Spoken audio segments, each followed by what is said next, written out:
Somos llamados a hacer luz en la batalla, hombres de fe con un fuego que no falla, guerreros de rodillas en la oración, buscando siempre el corazón de Dios. Somos varones, guerreros de verdad, forjados en su amor, llenos de su bondad, conforme al corazón. Primer libro de Samuel 17:45. Amén. Perfecto. Y dice la palabra así: entonces dijo David a los filisteos: tú vienes contra mí con espada, lanza y jabalina, pero yo vengo contra ti en el nombre de Jehová de los ejércitos. Hasta ahí. Quiero que repitamos nuevamente esta frase: tú vienes a mí con espada, lanza y jabalina, mas yo vengo a ti en el nombre de Jehová de los ejércitos. Aleluya. Pueden tomar su asiento, hermanos, por favor. Aleluya, Padre. Tú eres grande, Señor. Tú eres grande, Señor. Amén. Y esta predicación está titulada y tiene el nombre de Frente al Gigante. Sí, frente al gigante. Ahora, hermanos, en una batalla podemos pelear solo de dos formas. Una, con nuestras propias fuerzas. Y dos, teniendo fe y en obediencia al Señor. Ahora bien, les voy a hacer dos preguntas que quiero que ustedes las tomen y las guarden. Sí. La primera pregunta es: ¿cuál es tu gigante hoy? ¿Cuál es tu gigante hoy? Y la segunda pregunta es: ¿qué voz te dice que no puedes? Amén. Les hablaré de un hombre que peleó con sus propias fuerzas y decidió desobedecer a Dios. ¿Sí? Dice así: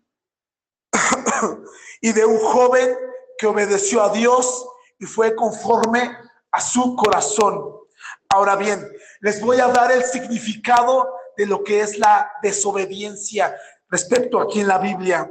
La desobediencia es la negativa a seguir los mandamientos y la voluntad de Dios, considerada un pecado que atrae consecuencias negativas y separación de Él, separación de Dios. Es una rebeldía que puede manifestarse tanto en actos concretos como en una actitud mental e incredulidad o infidelidad.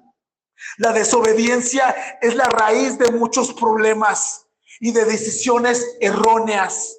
Puede afectar tu vida y la de tu generación. En contraste, la obediencia te asegura la vida y la paz.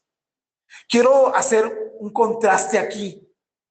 La desobediencia, si nosotros desobedecemos, si nosotros estamos mal delante de la presencia de Dios, tenemos que tener cuidado, porque no solo afecta nuestra vida. Si somos padres de familia, ¿sí?, afecta nuestra descendencia, afecta a nuestra generación, y eso es algo muy fuerte. Amén. ¿Cómo identificar la desobediencia en tu vida? Número 1, falta de fe y confianza. Se considera obstáculo para confiar en Dios y cumplir su voluntad. 2, actitud mental y acto práctico. Se refiere tanto a una disposición del corazón como la ejecución de actos que van en contra de la ley divina. 3, rebeldía e incredulidad. Se presenta como una actitud de resistencia activa o pasiva a la autoridad de Dios, incluso cuando se conoce su voluntad. Si nosotros conocemos la voluntad de Dios y vamos en contra de Él, ahí está la desobediencia. 4, consecuencias graves. La desobediencia puede llevar a la separación de Dios, el castigo divino y el sufrimiento y la muerte espiritual. ¿Y por qué les estoy hablando de este punto? Les dije, voy a hablar de dos individuos peleando frente a gigante. Y sabían que el rey Saúl peleó sus gigantes, lo sabían. No solo fue David, el pequeño David, o en su momento el joven David. No solo peleó con el gigante, también el rey Saúl peleó con gigantes. El rey Saúl enfrentó una situación que podemos identificar como gigante. En el capítulo 13, del primer libro de Samuel, desarrolla el contexto de un conflicto militar entre Israel bajo el liderazgo de Saúl y los filisteos. Los israelitas se sentían superados en número. Ahora bien, ¿por qué digo que él enfrentó un gigante? Podemos ir a primer libro de Samuel 13, 1 en adelante. Primero de Samuel 13, del 1 en adelante. Y dice, había ya reinado Saúl 1 año, cuando hubo reinado 2 sobre Israel. Escogió luego a 3,000 hombres de Israel, de los cuales estaban con Saúl 2,000 en Micmas y en el monte de Betel, y 1,000 estaban con Jonatán en Gabaa de Benjamín, y envió al resto del pueblo cada uno a sus tiendas. Voy a hacer una pausa aquí. Y vamos a ir más adelante en el 5. Dice, entonces los filisteos se juntaron para pelear contra Israel. 30,000 carros, 6,000 hombres de caballo y pueblos numerosos como la arena que estaba en la orilla del mar. Ahora bien, estamos hablando del rey Saúl. ¿Sí? En su momento, ¿sí? Dios habló al profeta Samuel a que hablara al rey Saúl y que le dijera que esperara 7 días. Esperara 7 días. Sin embargo, el rey Saúl no lo hizo. Dice que el pueblo, su pueblo, se estaba disparciendo, se estaba yendo, se estaba quedando solo. Ahora bien, ¿qué podemos denotar ante esta situación? Es más que obvio que el rey Saúl, en primer lugar, no tuvo fe. No tuvo fe. Y más adelante nos dice en el 8, y él esperó 7 días conforme al plazo que Samuel había dicho, pero Samuel no venía a Gilgal y el pueblo se dispersaba. Entonces dijo Saúl, traedme holocausto y ofreced paz, ofrendas de paz, y ofreció el holocausto. ¿Qué podemos notar en esta situación? No tuvo fe y desobedeció los designios de Dios, desobedeció a Dios por medio del profeta Samuel. No tuvo fe. Ahora bien, dice la palabra que llegó el profeta Samuel y vio lo que el rey estaba haciendo. ¿Sí? Entonces Samuel le dijo, ¿qué has hecho? Y Saúl respondió, porque vi que el pueblo se dispersaba y que tú no venías dentro del plazo señalado y que los filisteos estaban reunidos en Micmas. Me dije, ahora descenderán los filisteos contra mí a Gilgal, y yo no he implorado favor a Jehová. ¿Qué es lo que pasa en este capítulo?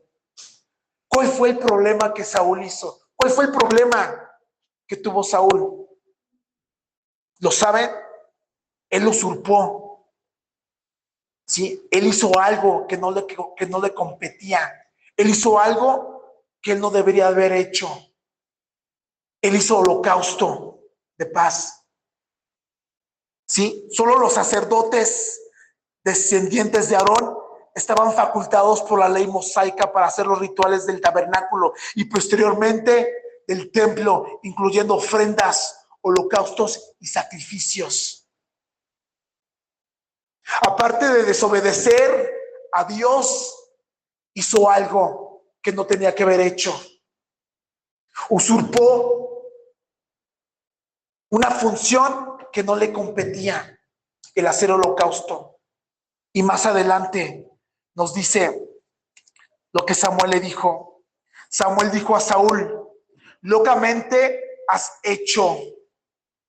No guardaste el mandamiento de Jehová, tu Dios, que él te había ordenado, pues ahora Jehová hubiera confirmado tu reino sobre Israel para siempre. Por ese hecho, por esa situación, por esa equivocación, porque él no estaba delante de su presencia, de la presencia de Dios, porque él no estaba en comunión con Dios, por haber desobedecido y por haber usurpado. Sí, afectó ese error, afectó a su descendencia.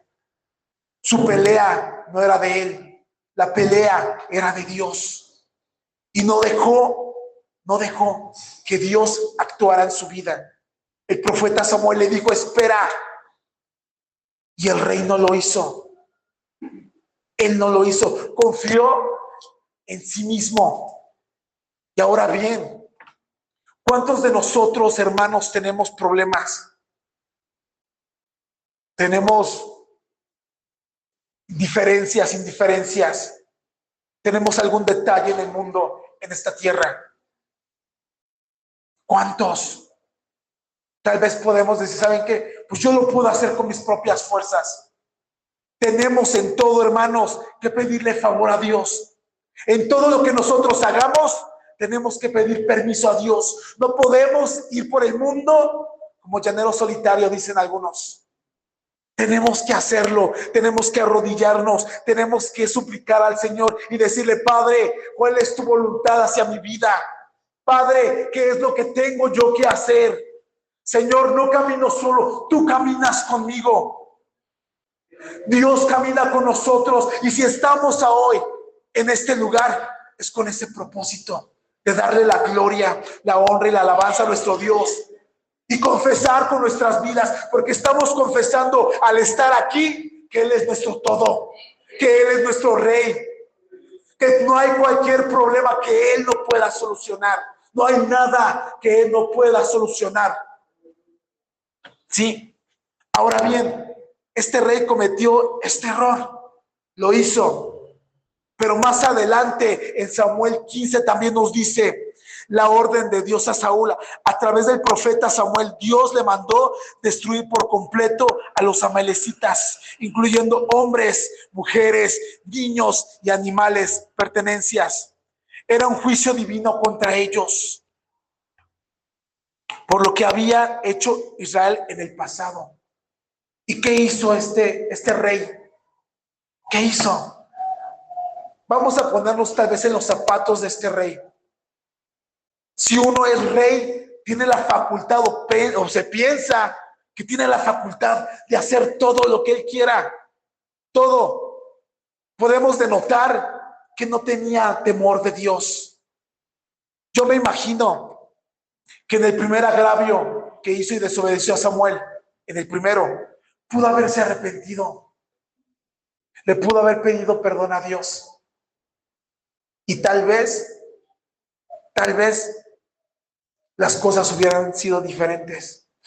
¿Por qué lo digo de esta manera? Porque en su momento el rey David también cometió pecado.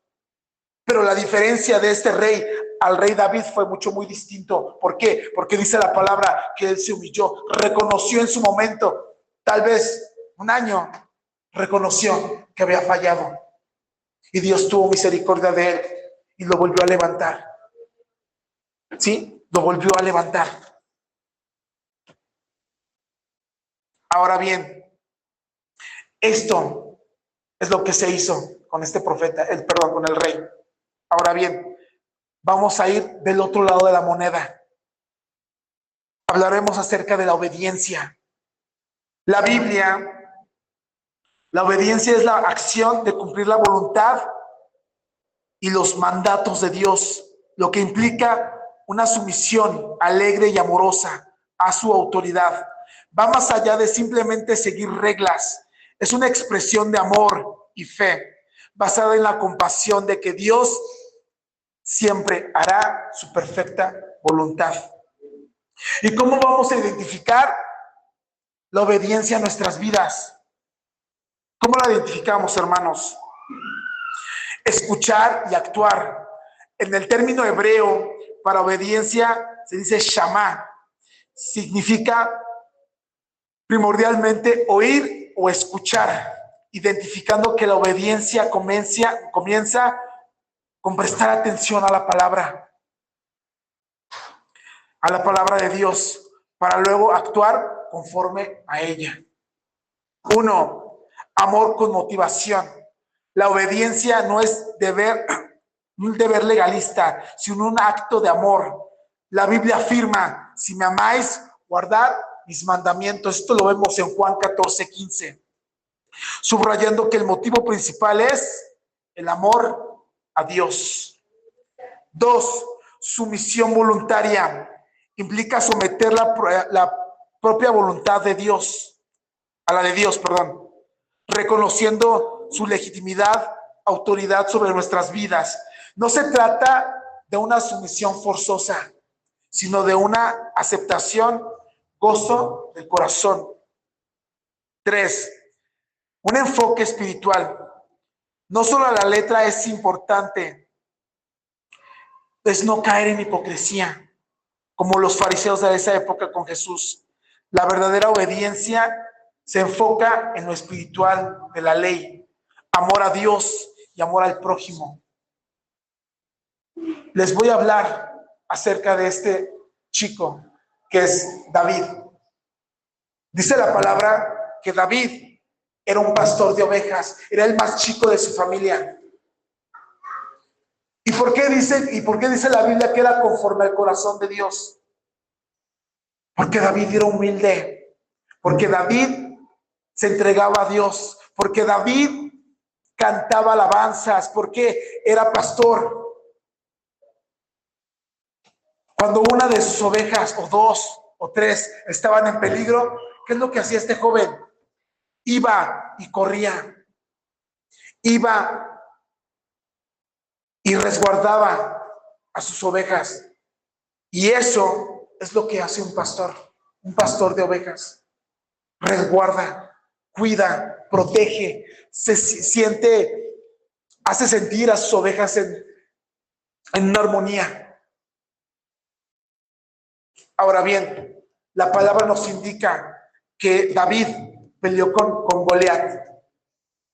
Se presentó ante el rey Saúl y le pidió pelear con él.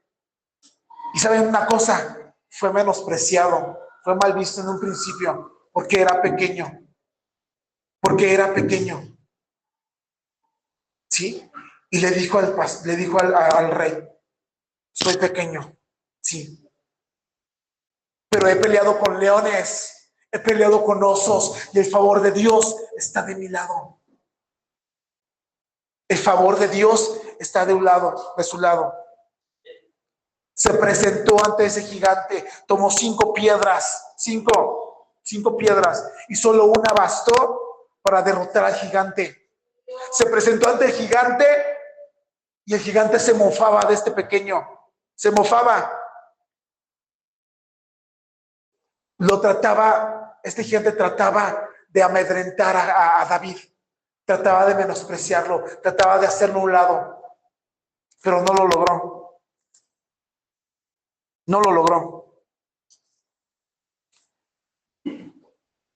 David no se hizo para atrás.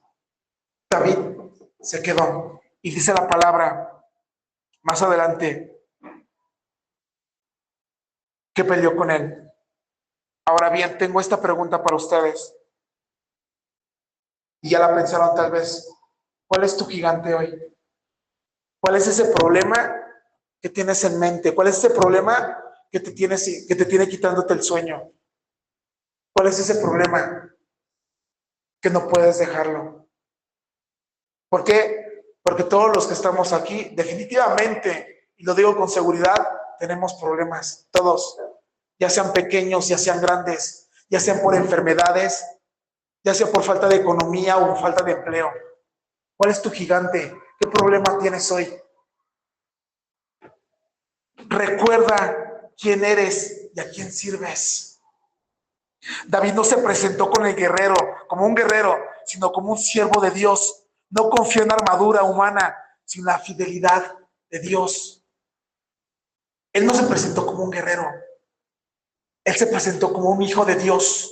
Y todos los que estamos aquí somos hijos de Dios. También somos guerreros. También somos guerreros. Porque allá afuera pasamos muchas cosas. Pero ante todo y lo primordial, somos hijos de Dios. Y eso nadie nos lo va a quitar.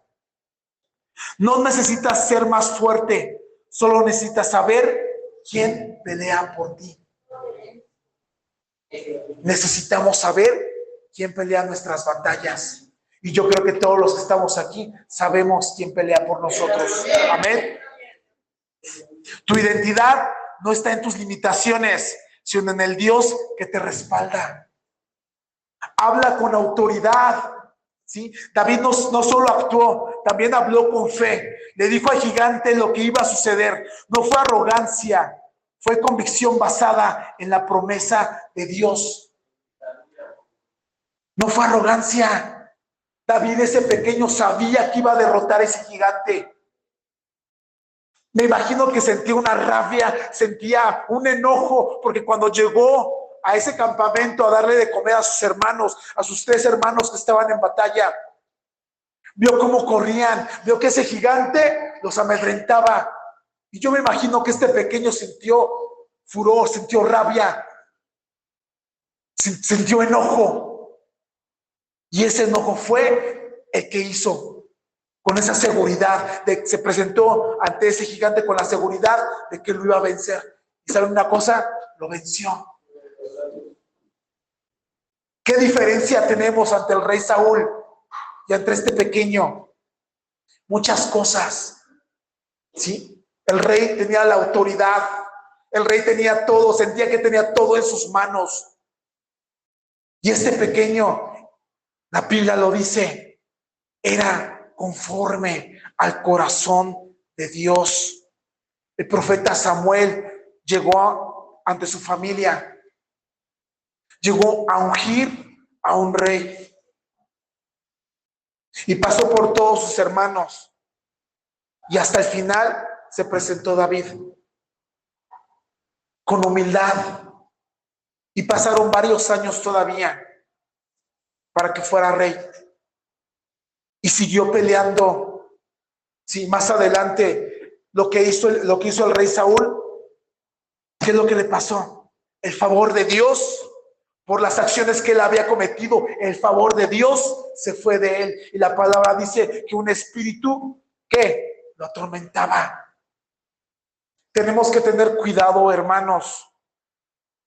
Tenemos que tener cuidado de cómo caminamos, en qué andamos. El ser cristiano, muchas veces lo he escuchado y lo hemos visto, el ser cristiano no es fácil. Estamos en el mundo, hay muchas cosas que el mundo nos presenta y tenemos o podemos en su momento caer. Podemos caer. El rey lo hizo, el rey cayó y su arrogancia tal vez no lo dejó, no lo permitió. No lo permitió. Y ahí se acabó su descendencia. Ahí se acabó su dinastía. ¿Por qué? Porque la palabra dice que tenía hijo. Su nombre era Jonatán. Y después de Saúl, ¿quién seguía? Jonatán como rey. Pero eso truncó. El ser desobediente, el desobedecer a Dios, truncó su futuro. El no obedecer a Dios en nuestras vidas trunca nuestro futuro. Nosotros, ustedes, padres, nosotros como padres tenemos esa, no puede ser autoridad. Tenemos que ver, tenemos que caminar rectamente, tenemos que hacer las cosas correctas. ¿Por qué? Porque alguien atrás nos está viendo. Yo antes no lo veía de esa manera porque no tenía hijos. Ahora mi mentalidad es diferente. Ahora camino con prudencia. Trato de hacer, no trato. Hago las cosas confiando en el Señor. Hacemos las cosas confiando en Dios. ¿Por qué? Porque nuestros hijos nos ven. Nuestros hijos siguen nuestros pasos en algún momento. Y es necesario, hermanos, que tengamos firmeza en Dios. Firmeza, así como lo tuvo David, esa firmeza, ¿sí? No se amedrentó, él siguió. Tus palabras tienen poder. Confiesa victoria antes de verla. No hables a tus gigantes, háblale a tu gigante. No hables de que yo tengo este problema, hermano. Miren. No. Nosotros tenemos el respaldo de Dios. Nosotros podemos comunicarnos con Dios y decirle: Padre, yo no puedo hacer esto solo, Señor. Yo no puedo hacerlo. Yo no puedo ir y hacerlo, Padre. Necesito de tu favor. No lo podemos, definitivamente, no lo podemos hacer solos. Corre hacia la batalla. David no esperó que Goliat se acercara. Corrió a él con la fe, no pasiva, sino activa. David no esperó que el gigante fuera y lo derrotara. No. David tomó esa piedra y corrió hacia el gigante, sabiendo y con la autoridad que él sabía que lo iba a derrotar. Él sabía que lo iba a derrotar. Cuando David venció, todo Israel supo que Dios estaba con él. Les voy a hacer una pregunta, hermanos, y quiero que me la contesten. ¿Dios está en sus vidas? ¿Dios está en sus vidas? Amén. Tenemos que dar ese paso. Tenemos que alabar al Señor con todo nuestro corazón. Tenemos que darle a nuestro Dios todo, definitivamente todo. Cada gigante vencido es una historia que inspira. ¿Has vencido gigantes? ¿Has vencido circunstancias? ¿Has vencido problemas? Claro que sí. Yo tal vez no me canso de decir el problema que Dios me hizo vencer. De ese accidente que tuve. Y que gracias a Dios estoy aquí. Y aunque la gente decía, va a morir, heme aquí, Señor. Gracias a ti, Señor. Peleé un gran gigante. Y tuve fe en su momento. No. Tengo fe. Amén. Tengo fe. Pero en ese momento tuve mucho más fe de que Dios me iba a sacar de esa cama, de que yo iba a salir caminando, de que todos iban a ver lo que Dios hizo en mi vida. Y heme aquí. Heme aquí. Yo soy un testimonio vivo de lo que Dios hace. ¿Por qué? Porque cuando yo le alabo, cuando usted le alaba, no le alaba a un Dios muerto, le alabamos a un Dios vivo. Y la presencia de Dios está en este lugar. Y lo que Dios quiere es levantar y restaurar nuestras vidas. Y restaurar tu vida, tu casa, tu hogar, tu problema, tu iglesia. Todo. Tu lucha tiene propósito eterno. No importa cuán grande sea el gigante, si tú predicas, si tú confiesas, si tú crees que el gigante caerá, no por tu fuerza, sino por el poder de aquel que nunca ha perdido una batalla. Levantamos bandera en su nombre santo, su palabra es espada que nos guía en el llanto. No retrocedemos, nuestro escudo es la fe, en las pruebas cantamos, Dios es nuestro rey.